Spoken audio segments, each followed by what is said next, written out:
Hello, hello, hello, and welcome to this week's live stream. I don't know what we call these anymore. If you have a new name for them, let me know in the comments.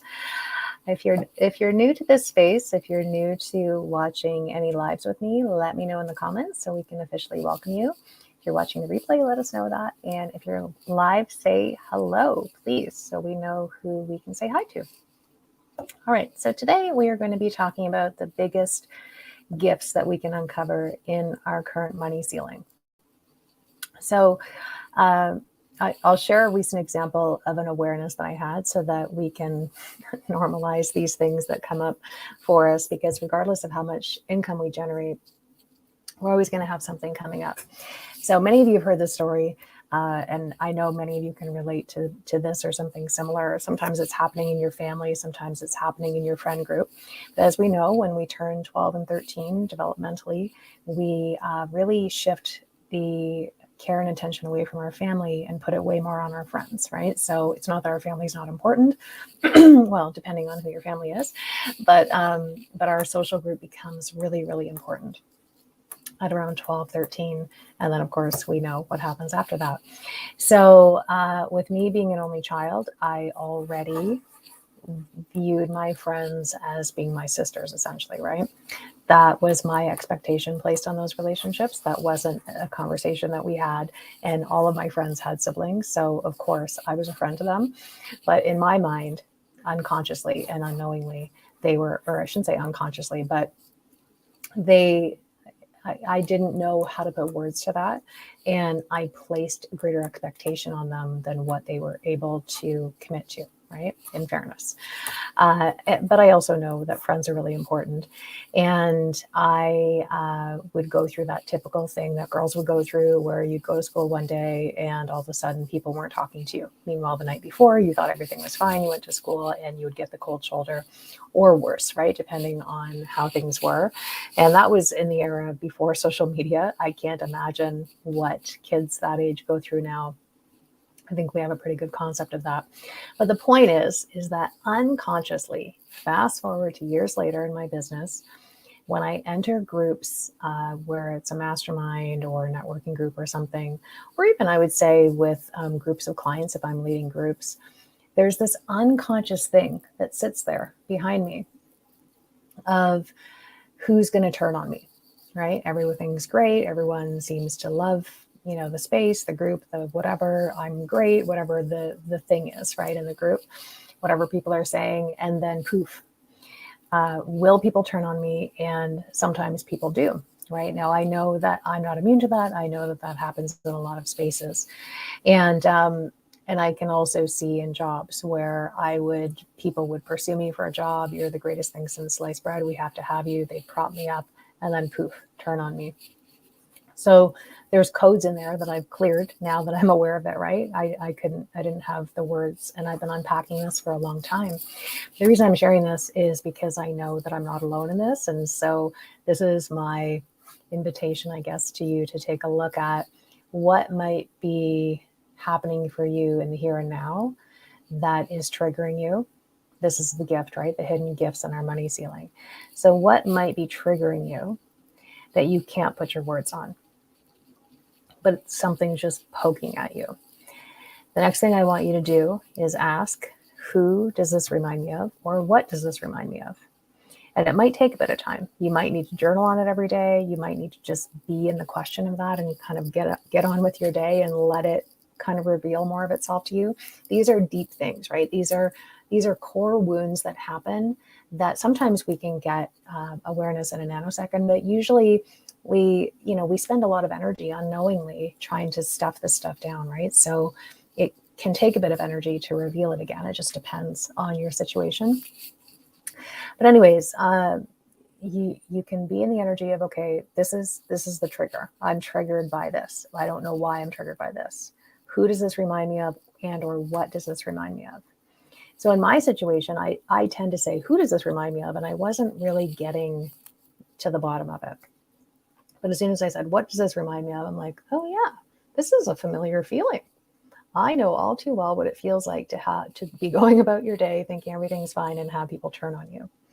And I know I'm not alone. And for some people, that happens in their family, right? Where they're scapegoated or they think everything's fine, and something happens, a sibling turns on them, a parent, a cousin, whomever, or you can have the rug pulled out from underneath you because you feel like people have turned against the worldview that you wanted to have. So let's say if your parents all of a sudden came home and told you they were getting a divorce, that can still feel the same kind of way because you had certain plans for your life that naturally included both of your parents being together.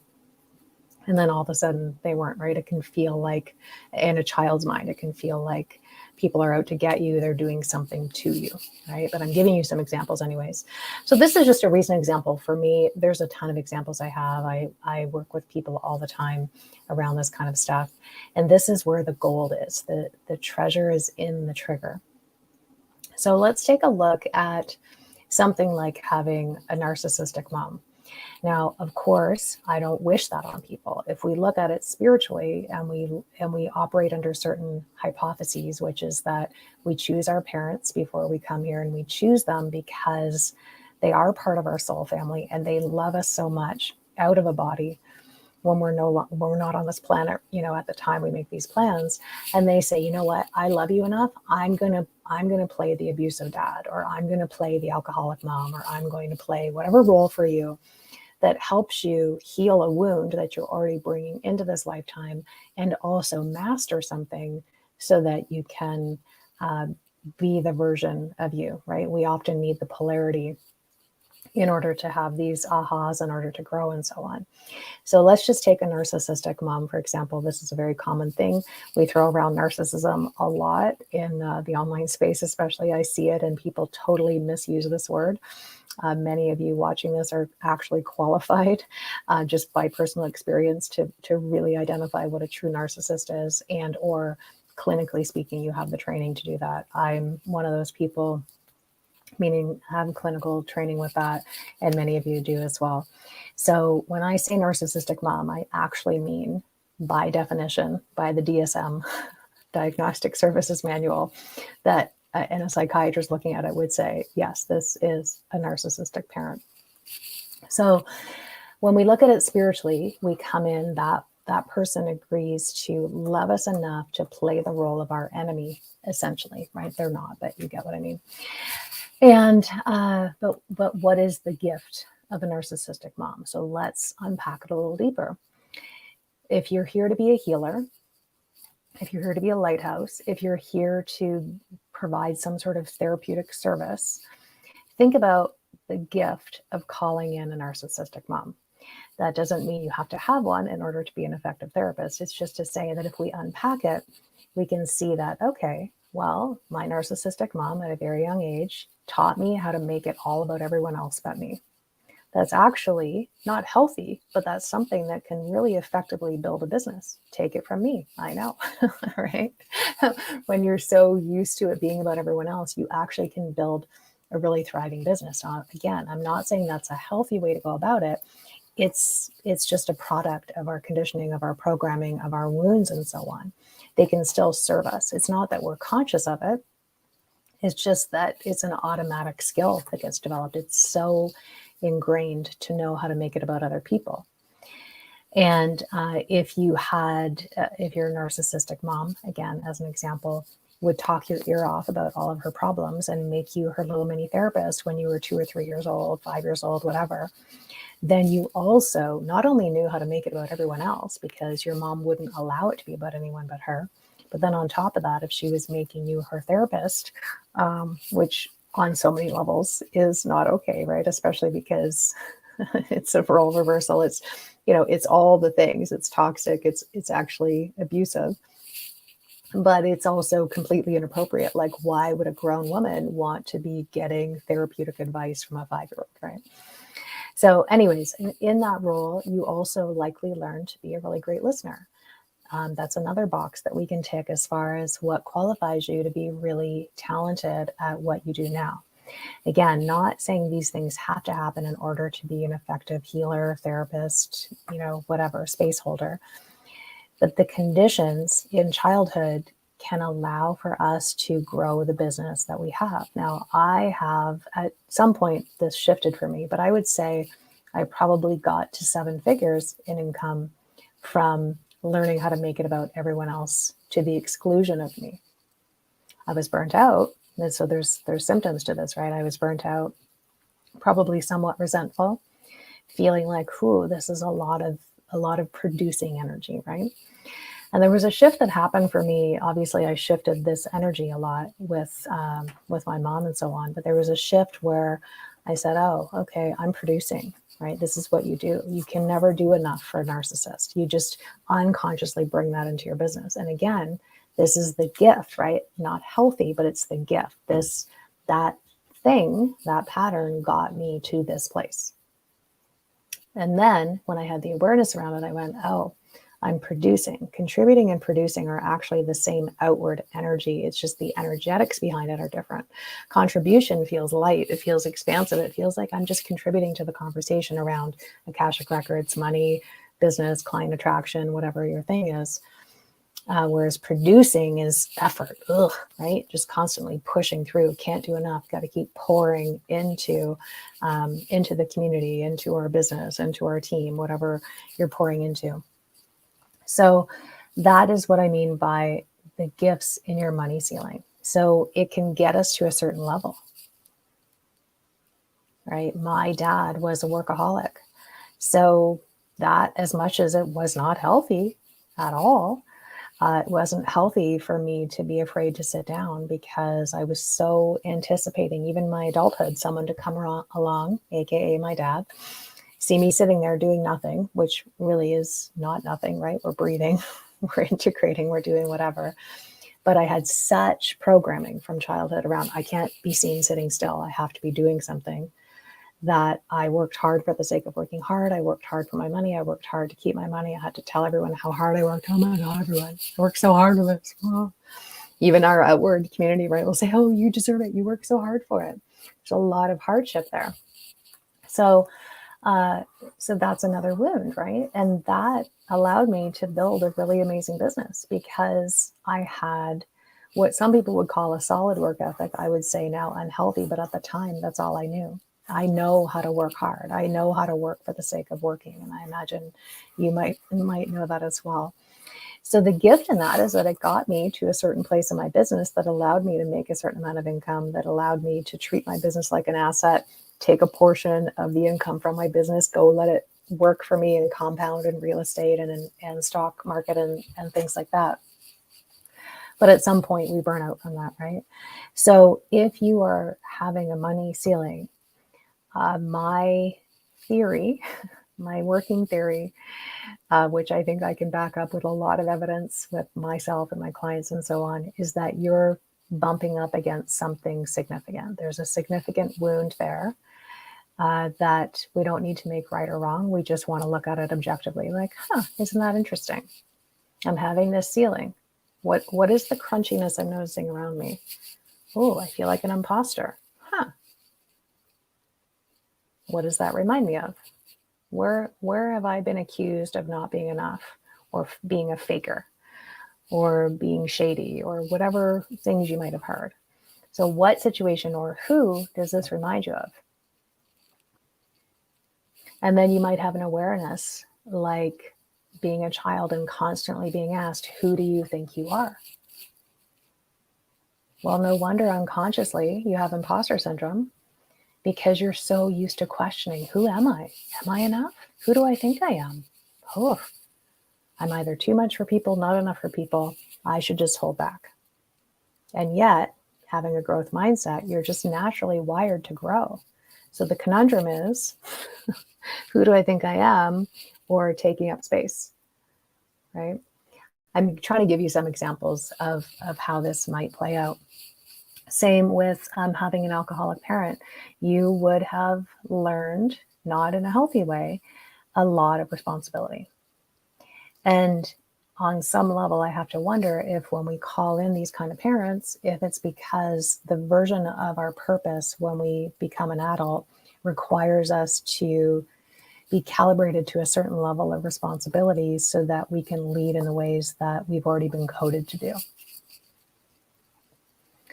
So in childhood, of course, it sucks and you have no choice. Maybe you have to be waking up your siblings, getting them dressed, bathed, packed up for lunch, off to school, and make sure they get home safely every day. And maybe you're only 5 when you start getting tasked with that, just by necessity. Maybe you don't even get asked, but maybe it's just because every morning you wake up, you've got a parent passed out on the floor. You have no choice but to rise up and do the best you can with a 5-year-old brain that in a lot of ways is now an 18-year-old in a 5-year-old body with a 5-year-old view of the world and a 5-year-old emotional compass with very limited developmental skills. So you can handle tough stuff. You can handle running a business when you have a level of over responsibility, but it will block your ceiling, or it will block your money, I should say, and create a ceiling, because if you're overly responsible and you're always feeling like, why can't I ever cut a break? I've always got to be making it about other people. I've always got to put other people's needs first before my own. When do I ever get a chance for me? When can I just let loose? When can I let my inner child out to play? But over responsibility teaches us that there's never time for that it's selfish, that there's always something to do. There's always someone to take care of. Again, that contributes to the business to a certain degree. That's going to get you to a certain level. Again, not healthy, but it's going to get you to a certain level. So hopefully you can see I'm not making any of these things right or wrong. We're looking at the contribution of it, but we're also looking at, we've got to shift this pattern if we're going to move to the next level and build in a healthier way to our next level. So the over responsibility, I see this time and time again with client attraction. People, they want more clients. They might even, sadly, and shamefully, not that they should, feel like, okay, well, I need clients right now because I need money. I've got to attract clients. And yet they're secretly relieved when people don't show up. They do little outer things that sabotage their client attraction efforts. Maybe they only market a little bit, or market inconsistently, or not at all, and then go, oh, see, nobody signed up for my program. Guess it's not meant to be. Maybe I have to go back and get a job. But it's the over responsibility that's overriding everything else. That version of you is like, I already have too many people that I have to look after. If I have to invite in even one more person that I'm responsible for 6 months, 12 months, whatever, that this is going to be too hard. I'm going to pretend like I want to attract clients. I'm going to do the outer actions so that I can convince myself that I'm doing something. But if I'm really honest with myself, I'm secretly relieved that nobody has signed up because I don't have the bandwidth, right? That's a likely experience for someone that has over responsibility. So again, that version of you can build a pretty sizable business until it's impossible to, until you just absolutely burn out and you have no other choice but to look at the pattern in order to move to the next income level.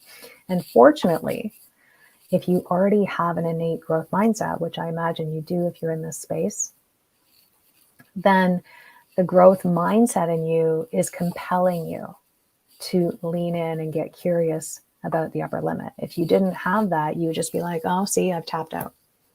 See, it's not meant to be. See, I'm not cut out for this. See, right? You'd have all these beliefs that you want to prove right.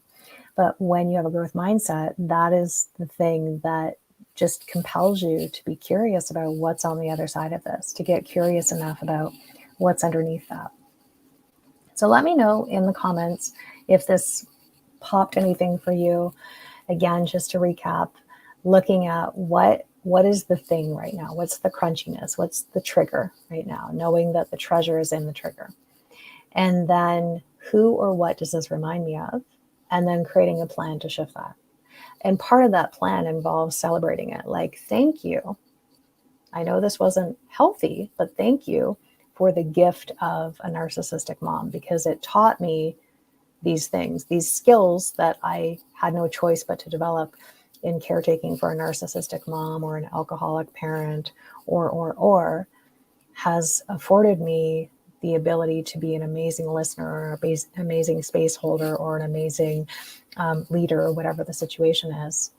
And now let's look at, how do I transmute this? How do I extract the gold from this And then how do I grow to my next level in a healthier way?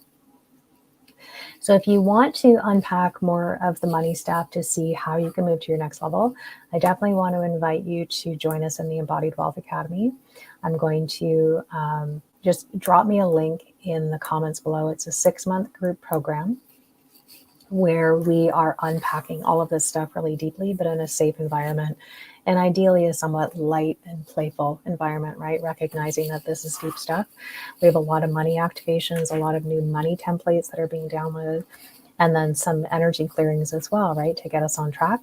I'm going to be live in the group every 2 weeks for you to come forward and get laser coaching with me. And it's quite an amazing place. So if you'd like more information about that and how you can get a savings from being a member of this space, then just type Embodied Wealth in the comments and I will send you information. Additionally, in the comments, I'm going to pop in a link to join our free masterclass that's happening tomorrow. So that is really helping us look at the receiving sequence with money, calling in some new money templates, really looking at how do we expand our capacity to thrive in the overflow. So I'm going to pop that in the comments as well, and you can sign up and join us there if you'd like. Let me know again your ahas from this, and I will see you either in the masterclass or next week on next week's live. Have a great rest of your day, everyone. Bye for now.